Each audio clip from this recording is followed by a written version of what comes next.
Hello students, good morning. ठीक है, देखो आज का जो हमारा टॉपिक है वो है परमाणु संरचना, एटॉमिक स्ट्रक्चर, जो कि 9th क्लास का 3rd चैप्टर है, वो हम पढ़ने जा रहे हैं। ठीक है, तो सबसे पहले क्या करना है आपको, सबसे पहले परमाणु का मतलब समझना है। सबसे पहले परमाणु का मतलब समझना है। मतलब परमाणु किसे कहते हैं, परमाणु क्या चीज है, उसका मतलब जब हम समझेंगे तभी तो आगे बढ़ेंगे। ठीक है, तो देखो परमाणु की जो सबसे पहले जानकारी थी वो दी थी ईसा से 500 वर्ष पूर्व।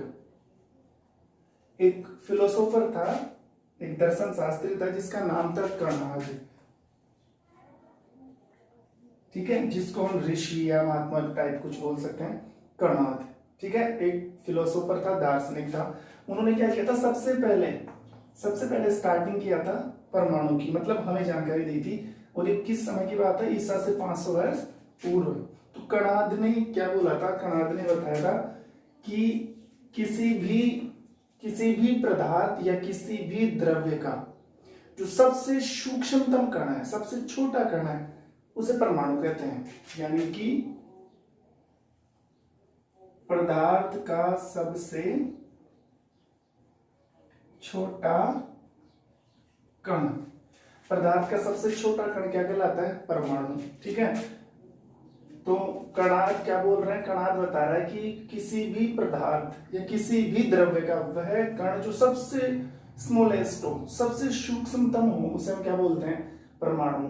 ठीक है, और परमाणु की स्पेसिफिक डेफिनेशन हम ये बोल सकते हैं, किसी भी पदार्थ या किसी भी द्रव्य का वह सूक्ष्मतम कण जिसको आप विभाजित करते जाओ, अंत में जब वो बचेगा वो अविभाजित कण ही क्या कहलाता है, परमाणु। मतलब जैसे मान लो हमारे पास कोई भी चीज है, अगर आप इसको तोड़ोगे तो इसके टुकड़े हो जाएंगे ना, ऐसे ये टुकड़े हो गए। फिर आप इसको तोड़ोगे तो ऐसे छोटे छोटे तोड़ते जाओ, लास्ट में जो सबसे छोटा कण बचेगा, फिर आप कहोगे सर इसको नहीं तोड़ सकते हम। और वो जो नहीं टूटने वाला कण है वही क्या कहलाता है, परमाणु। ये बात बता कौन रहा है, कणाद। ठीक है, उसके बाद इसी समय में दो ग्रीक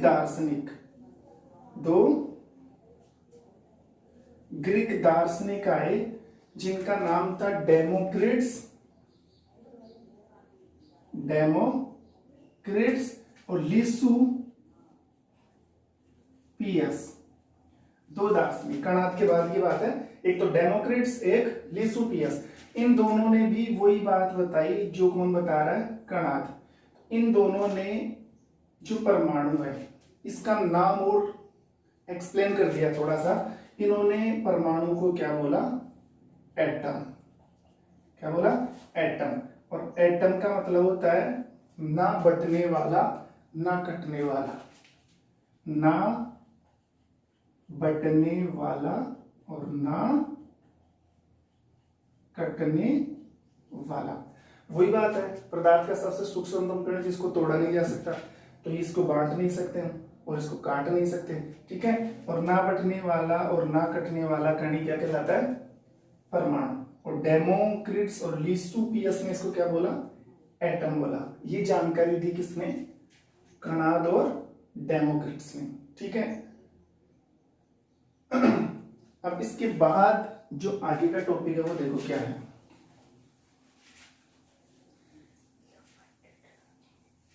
देखो इसके बाद हमें क्या पढ़ना है, रासायनिक संयोजन का नियम। रासायनिक संयोजन का नियम। देखो पहले इसका मतलब समझाता हूं मैं। रासायनिक संयोजन के नियम का मतलब ये होता है कि रासायनिक संयोजन, chemical combination, the laws of chemical combination. इसका मतलब ये होता है कि अगर आप कोई भी दो चीजें मिलाते हो और उससे मिलने के बाद तीसरी चीज बनती है, तो उन पर कौन कौन से नियम लागू होते हैं। मान लो आपने दो चीजें मिलाई A प्लस बी, तो मिला क्या, AB। आपने मिलाया C प्लस D, तो मिला क्या, CD। तो ये दो चीजें मिल रही है, तीसरी बन रही है। या मान लो आपने एक चीज को तोड़ दिया, AB को तोड़ दिया, तो क्या बना, A प्लस B। तो दो चीजें मिलकर एक नई चीज बनती है और एक चीज को तोड़ते हैं तो दो नई चीजें बनती है। तो इनके पीछे कौन कौन से नियम काम करते हैं, कौन कौन सी चीजें है, कौन कौन से रूल फॉलो करते हैं, उसे हम बोलते हैं रासायनिक संयोजन के नियम। तो ये जो रासायनिक संयोजन के नियम है वो दो साइंटिस्ट ने समझाए, ठीक है। पहला जो साइंटिस्ट था वो था एल लवाइसिए, एल लवाइसिए, और जो दूसरा जो साइंटिस्ट था वो था जोजेफ प्राउस्ट, जोजेफ प्राउस्ट।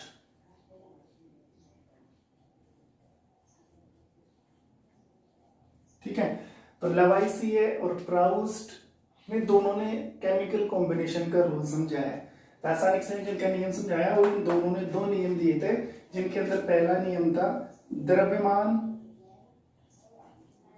संरक्षण का, द्रव्यमान संरक्षण का नियम, the law of conservation of the mass. ठीक है, द्रव्यमान संरक्षण का नियम देने वाले एल लवाइसिए और जोजेफ प्राउस्ट। ठीक है, तो द्रव्यमान संरक्षण नियम क्या है समझना, इसका सीधा सा मतलब है कि वह रासायनिक अभिक्रिया जिसमें किसी द्रव्य या पदार्थ का द्रव्यमान ना तो सृजन किया जा सकता और ना ही नष्ट किया जा सकता है, यानी कि किसी रासायनिक अभिक्रिया में, किसी रासायनिक अभिक्रिया में किसी पदार्थ का, किसी पदार्थ का द्रव्यमान, अब किसी पदार्थ का द्रव्यमान, इस द्रव्यमान को ना तो आप बना सकते हो, ना तो आप इसका क्या कर सकते हो सृजन, और ना ही आप इसका क्या कर सकते हो विनाश। यानी कि किसी भी रासायनिक अभिक्रिया में जब कोई दो चीजों को मिलाया जाता है तो उस रासायनिक अभिक्रिया में जो पदार्थ आप इस्तेमाल कर रहे हो उसका द्रव्यमान ना तो बढ़ पाएगा और ना ही कम होगा, जितना है उतना ही रहेगा। मतलब द्रव्यमान संरक्षित रहेगा, फिक्स रहेगा, ना तो उसको घटाया जा सकता है ना उसको बढ़ाया जा सकता है। जैसे मैं एक एक्सपेरिमेंट की सहायता से इस पूरे नियम को समझाऊं। देखो हमें करना क्या है, हमें दो पदार्थ लेने हैं, ठीक है। एक तो कॉपर सल्फेट CuSO4, इसका नाम क्या है कॉपर सल्फेट, और जो दूसरा पदार्थ है वो सोडियम बाइकार्बोनेट Na2CO3। सॉरी, एक तो सोडियम कार्बोनेट है, सॉरी बाइकार्बोनेट नहीं, सोडियम कार्बोनेट है, और एक है कॉपर सल्फेट। ठीक है, ये भी एक यौगिक है, ये भी एक यौगिक है। तो देखो हमें क्या करना है, सबसे पहले एक पतले मुंह वाला फ्लास्क लेना है, इसे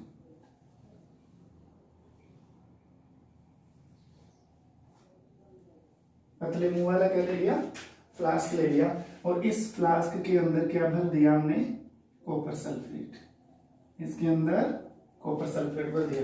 ठीक है, और इसी फ्लास्क में एक परख नली के अंदर, एक परख नली के अंदर आपको क्या भरना है सोडियम कार्बोनेट Na2CO3।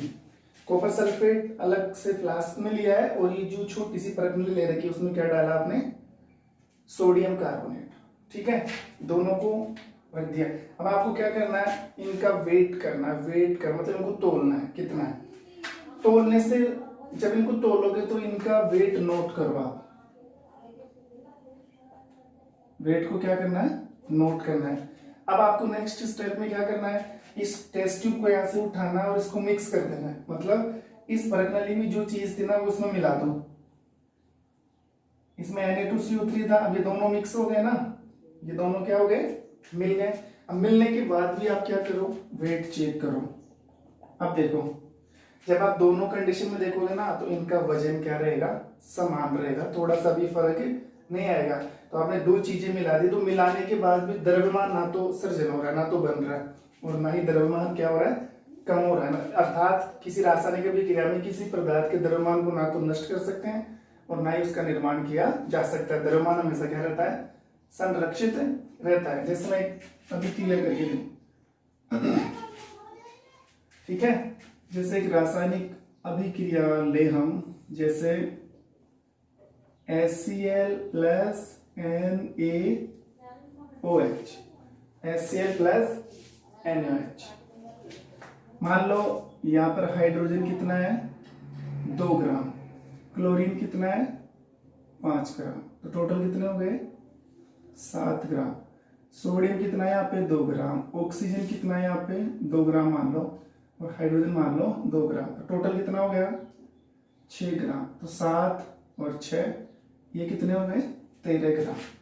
जब आप इनको मिक्स करोगे तो क्या बनेगा NaCl plus H2, NaCl plus H2। Na इधर कितना था 2, इधर भी कितना रहेगा 2, इधर क्लोरीन कितना था 5, तो इधर भी कितना रहेगा 5, तो कितने में टोटल 7।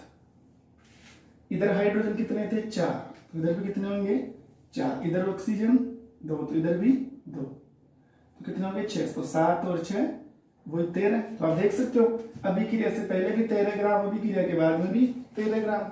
तो ना तो द्रव्यमान को नष्ट किया जा सकता है, ना ही द्रव्यमान को बनाया जा सकता है। ये था लवाइसिए और प्राउस्ट का पहला नियम, द्रव्यमान संरक्षण का नियम। अब इसके बाद जो दूसरा नियम है वो हम पढ़ेंगे नेक्स्ट क्लास के अंदर। तब तक के लिए थैंक यू।